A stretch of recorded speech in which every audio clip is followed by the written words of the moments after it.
Hey guys, I'm back. I'm Samantha and I'm a therapist. I'm creating a video every day for a year. This is video 354. Thanks so much for being here with me. Thank you for your time and your energy.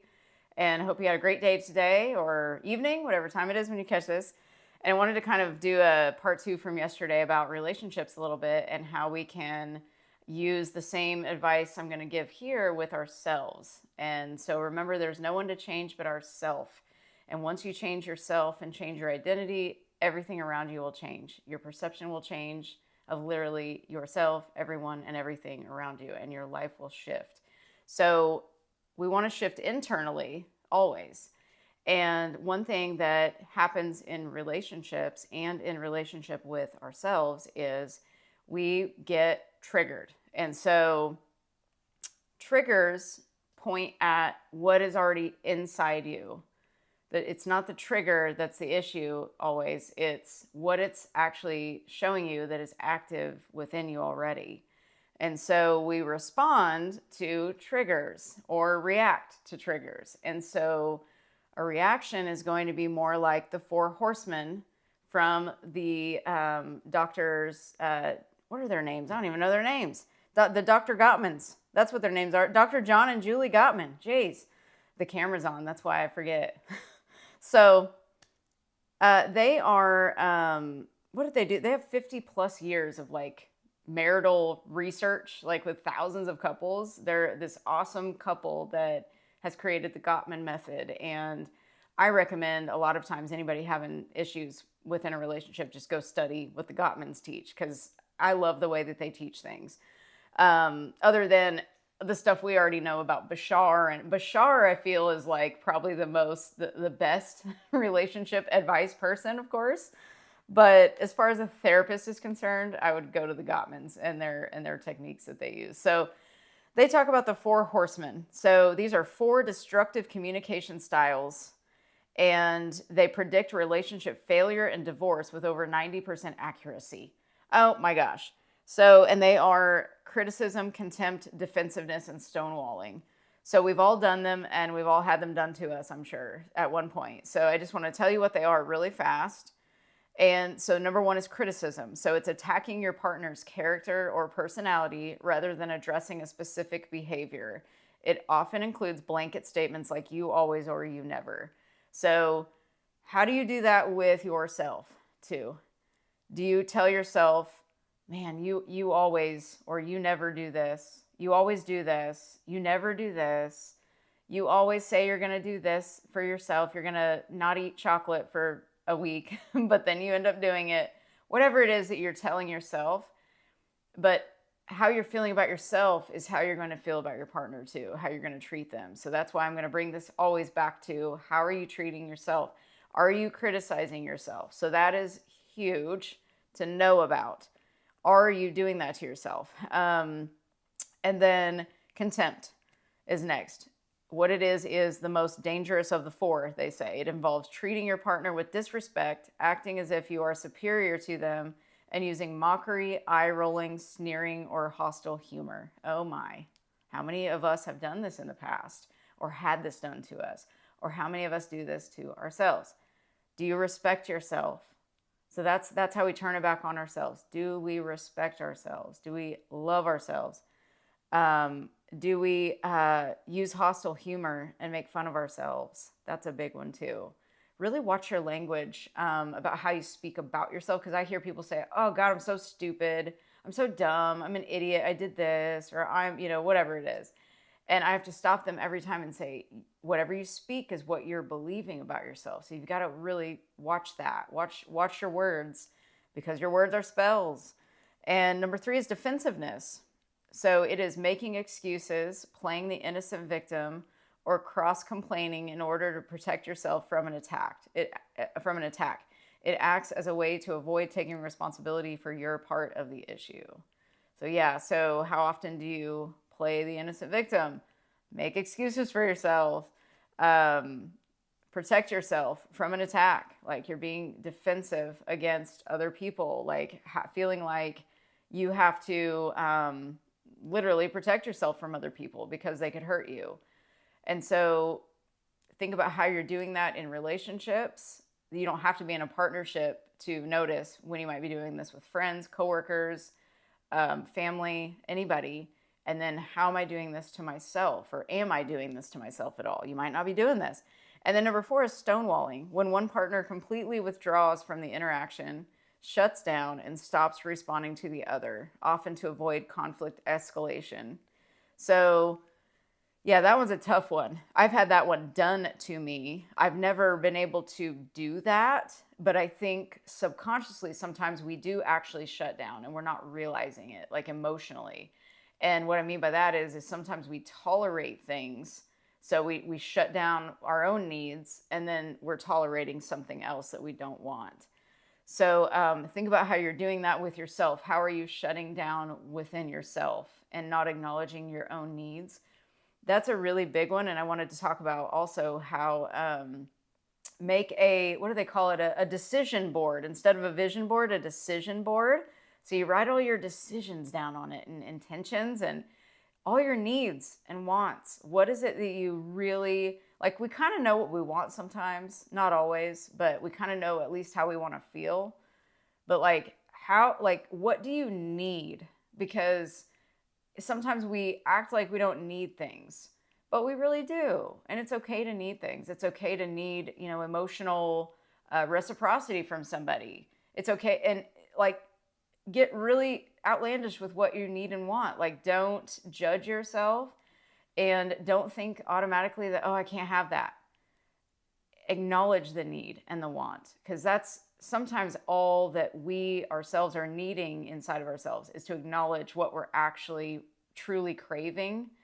And then that's whenever you're actually, I feel, when you're acknowledging these things, you're actually becoming more alive instead of asleep. You're becoming more alive.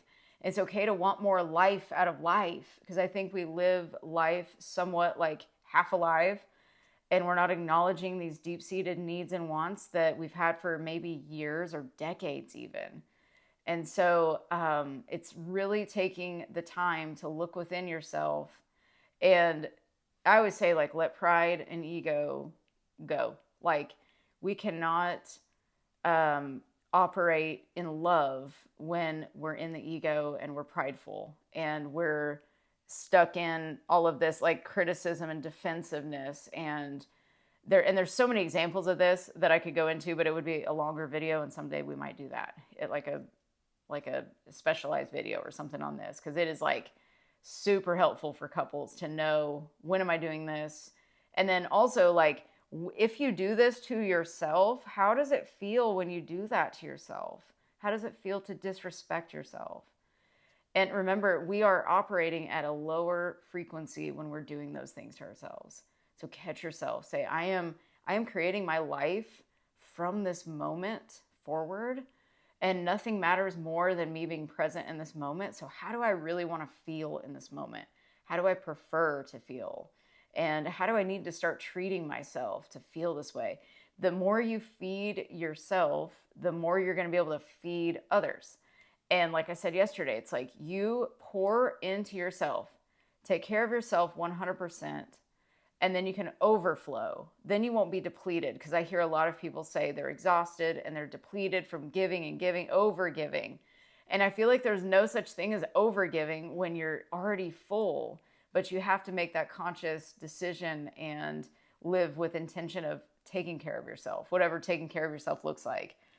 So for me, it's all the self-care is like hygiene and, showering, brushing teeth, flossing teeth, getting all of the, like whatever products you like to use, and taking care of, if you're on medication, taking your medication, or taking your supplements, or staying hydrated, or meditating, exercise, sleep, all of that stuff, and having some sort of social interaction too. I feel like there's a lot of loneliness going on in the world too. So we just have to connect more within ourselves first, though, because another person cannot make you feel not lonely. It's like you've got to connect to you first. So that's why I no matter what is going on in somebody's life, I always try to tell people, get back to you, because you're only looking for you in the end, and everything else is just that cherry on top. And so, yeah, just think about where you're criticizing yourself, being mean to yourself, like mocking yourself. That's just a big one. I've seen that so many times. And just like the humor, just watch what you're saying to yourself. Again, that self-talk is super important, and we're creating our life from how we're feeling every moment. So I think it's really important to not hurt yourself with your thoughts. And if you're not hurting yourself, you're going to be at a really high level of frequency. And therefore, if somebody comes in your life, like your spouse gets home, or you go to a family member's house, and normally, if you're in a bad mood, it doesn't go that well. But if you're like feeling so good about yourself, it's like nothing will really get you down. And that's where, to me, that's a good quality of life right there, is to just baseline feel pretty dang good. If we could just feel pretty dang good, how about that as a new emotion? Pretty dang good. We just feel pretty dang good. Where do you feel pretty dang good? In my heart, all the time. I feel at peace, and I feel in love, and all of these things. We've got to generate these feelings because they are not handed to us. We know this.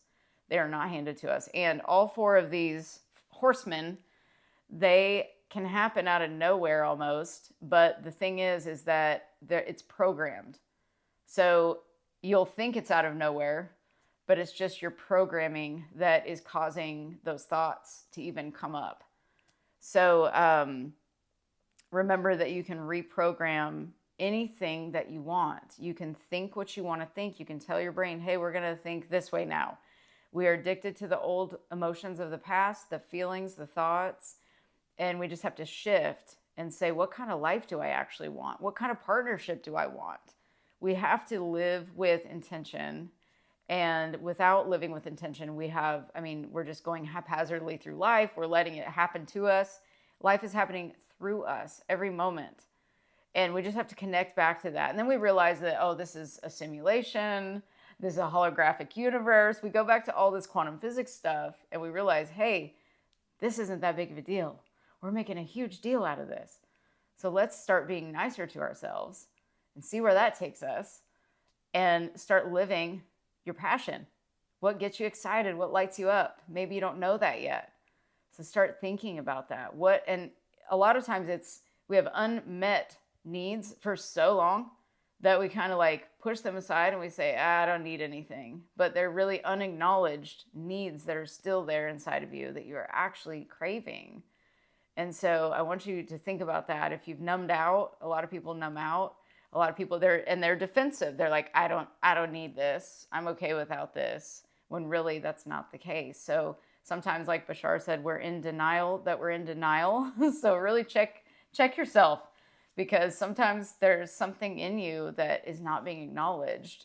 And I realized this recently. I had something I kind of realized I was like coming more alive in a certain area. And I was like, oh my gosh, I hadn't even thought about it this way.